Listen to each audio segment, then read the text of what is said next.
Hello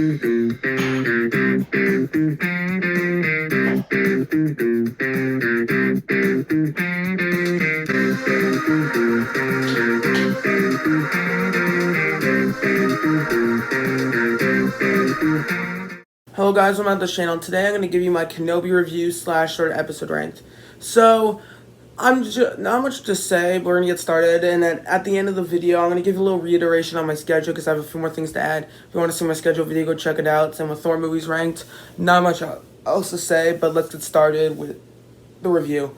So, the way this is going to work, I'm going to go talk my overall thoughts, give you the quick episode ranking, and then the conclusion. I'm just going to give you my overall thoughts.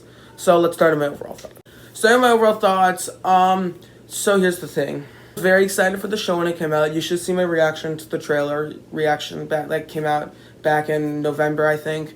I was very excited, and I was disappointed.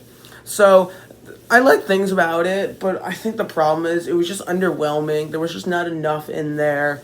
And I think my opinion, I'm going to keep it quick, because I think my opinion kind of goes with a lot of other people's. It was all right. There were some good things about it. I think Ewan McGregor was better than ever in the role, and I think also some of the characters worked. I think Reva worked. I didn't like what they did with her at the end, but I'll talk about that when I do the little episode ranking. But overall, it was okay. I liked the finale, but overall, I'd say between the shows, if I had to rank all the shows / seasons of the live action ones, I liked it way more than Book of Boba Fett, because at least I could follow the story, sort of, because then also Darth Vader was there, which also helped. But then I think I definitely would prefer season 1 and 2 of The Mandalorian. So yeah, let's get into the ranking.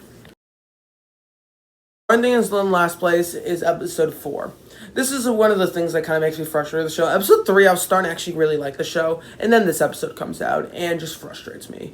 First thing, I just don't like the fact that they're just repeating plot ideas. Back in episode 2, episode 1, Leia gets captured. Next episode, they have to save her. They did the same thing in episode 3. And then when this episode came out, I was just like, whatever. This is like the most whatever episode I've been through.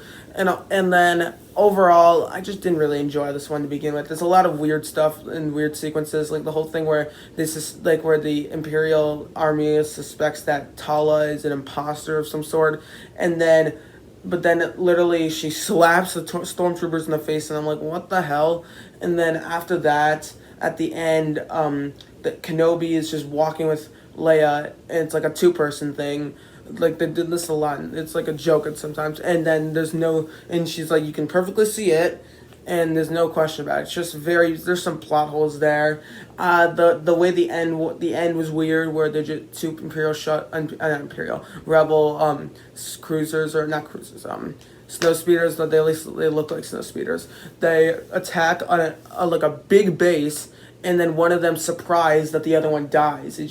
Come on, it just doesn't make any sense. There's a lot of plot holes here. I'm nitpicking, really, but overall, this is definitely my least favorite, because it just repeated plot ideas from other episodes.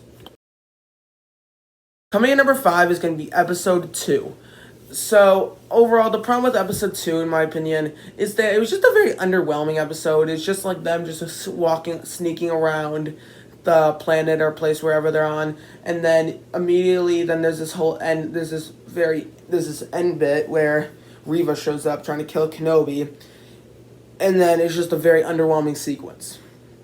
I think that's how I describe this episode. Just underwhelming.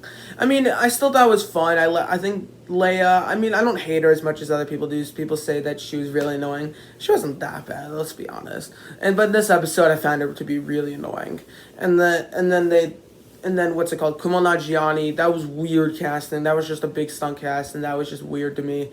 So those minor things are really just what dragged the episode down for me. But it was still alright. I think Ewan McGregor's pretty good in the role, as he is always. And I like the whole planet. I actually think the planet itself is actually some really cool scenery, but it was just a very underwhelming episode. I would have wanted something a bit more. I wish there was something cool between Reva and Kenobi at the end.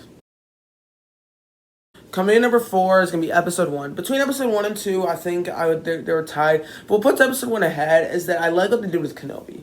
This is like a better version of what Luke's arc is. So Kenobi never really gave up. Essentially, like he was done, but like if he had to go back in, he had to go back in, and he decided he made the right choice. And it took way shorter for him to do it than Luke. It took Luke almost an entire movie, and then where almost the entire resistance, like 2/3 of it got shot down and killed. And I'm not gonna bother with that in this ranking. So anyway, overall, this episode, it's okay. I think it was a good start to the show. It was a bit, as I said, it was a bit underwhelming these first couple episodes, and this first one actually was pretty good though. I like what they did with Kenobi, or like they made him broken a bit because of what he did to Anakin, but it's more understandable than Luke's. People would complain to me and say, because I told this thing all the time, this is a better version of what they did with Luke, and they're like, that makes no sense. He also gave up, and I'm like, no. The main reason why it's better is not the thing itself. It's that Luke literally got pushed away because he thought his nephew was put to the dark side, but here Kenobi he was broken because of Anakin. He thought Anakin died. So I think that's a much better excuse for him to go sort of into what, hiding or exclusion. I can't think of the word. I don't know. So overall, I didn't hate this episode. I actually thought it was a good start, but there's some very stupid sequences. On the Alderaan side of things, the one where Leia gets chased is just really bad for obvious reasons. And then casting guy from Red Hot Chili Peppers was odd. I'm not a huge Red Hot Chili Peppers fan, but I knew who that guy was, and that was weird. But overall, yeah, decent. Coming number 3 is going to be episode 3. Episode 3. There you go. I think this episode I actually enjoyed a lot more. There's some good sequences here, but I think the problem here, there's just some minor plot holes. First one, the part where the stormtroopers are on the little freighter thing with Kenobi, just doesn't make sense how they don't immediately recognize him as a Jedi, or they're just stalling out to wait until they get to the gate, which does kind of put them in a bad place. But overall, those stuff, and also it makes no sense how Vader immediately gets to the planet, and the planet's a little bit drab. But I mean, other than those things, good episode. I like what they did with Kenobi and Leia. I think some of that stuff worked pretty well. And I like what they did. The fight with Vader and Kenobi worked well. There's just some very minor stupid gripes that I have with this episode that are harder to get past. But overall, I did enjoy this episode. I think there's a decent gap between episode 1 and episode 3. And overall, it was an okay episode. Coming in number 2 is going to be episode 5. And this is one of those siege kind of episodes where the Empire is sort of coming into the base trying to take it over. And I think it works very well as that. This one doesn't have as many plot holes. The only big one I really have, honestly, is that, the tension was getting the gate open, but then they have to fly. And there's also a blockade there, which was fixed in episode 6. I had a lot of issues with episode 5. But overall, I think this episode, it was good. I like what they did with Reva. I think that worked. But it doesn't make sense how he doesn't kill her because he doesn't need her anymore. But I think what made this episode work, it's just the siege stuff. I think this is a good version of a siege stuff. And there's nothing really wrong with this episode. There's not any of those big plot holes throughout the episode. There's one at the end, but that doesn't really bother me as much compared to some of the other ones. And I like what they did with the Kenobi. I think is great. I think overall, I just enjoyed this episode. It was a fun one. Not really much to report here, but yeah, it was good. And at number 1 is the finale. I think from the beginning, I thought this is actually a really good episode. This is sort of what made me kind of put the show maybe almost a full point. It went from probably a 6 to a 6.5, or to between 6.5 and a 7. That's kind of where I landed it now. And overall, from the fight with Darth Vader, that part was great. I love the cameo with Qui-Gon Jinn at the end. But I think what hurts the episode overall, I still don't think it's perfect. The stuff with Reva trying to kill Luke makes no sense. In all honesty, the whole thing between her and Vader wasn't about getting. It was never about that. So that part, just they're trying to add something to add more tension, and it just doesn't make sense. They should have focused more on the Vader and Kenobi stuff. But at the same time, also, it's a little frustrating because you know what happens. You know neither of them die. But it's interesting to see how everything plays out. But I think the finale kind of gets the short end of the stick because of that. So I think that's kind of what hurts it overall. But I think the whole thing with Vader getting his mask ripped off, I thought that was cool. Some of the stuff with the Emperor at the end worked pretty well. Overall, I thought this is a great way to end the show. Not perfect, but overall, yeah, that's it. I'm going to talk about schedule stuff right now, and then the video will end. So that wraps up my ranking. Did you agree with it? Did you not? Let me know in the comments below what you thought of the show overall. So just for some schedule stuff, movies that just came out. Bullet Train, I'm going to try to see soon. I'm going to review it. Same goes with The Samaritan with Sylvester Stallone. As new movies come out, I'm going to see them. Just a quick reiteration schedule. I just wanted to bring that up because I wanted to. You have after MCU Final Battles ranked. Sometime I'm gonna do Orville season reviews. After I do Orville season 1 review, I'm gonna do Miss Marvel. This is the TV show side of things, by the way. Miss Marvel, Orville season 2, probably, and then by then Cobra Kai probably is gonna come out. So I'm gonna do Cobra Kai season 5 and do all of that stuff. Or I could do straight Cobra Kai, and then after that, Cobra Kai, Stranger Things, and then Orville Season 3 will be weaved in somewhere in there. I might not even do Orville Season 2. We'll see what happens. So, and then the movie side of things, we'll be doing, after I finish MCU stuff, I'm going to take a little pause to do Miss Marvel. I'm just going to focus on that for the time being. And then after that, maybe some more, I might want to do a Bond villain tier list or villain. I'm not going to do rankings because I just won't have the time.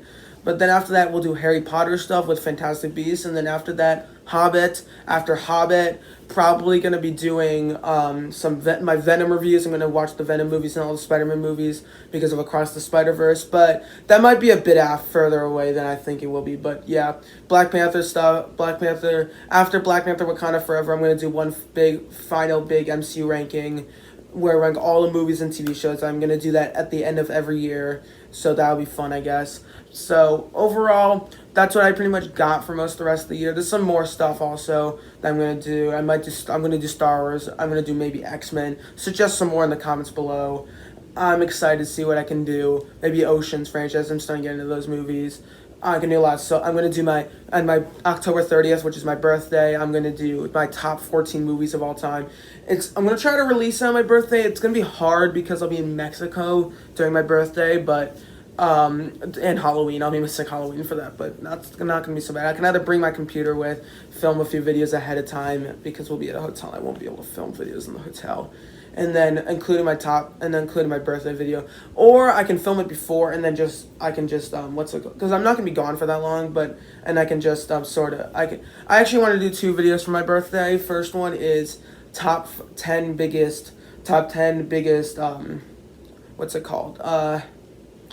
Top 10 the worst video processes, which is like, for me, it's like the behind the scenes of making the Batman villains ranked video. The video might have come out really well, and the behind the scenes did not go so well. And I'm just going to talk about that, honestly, throughout. I can do a top 10 best top 5 best and top 10 worst. We'll figure that out.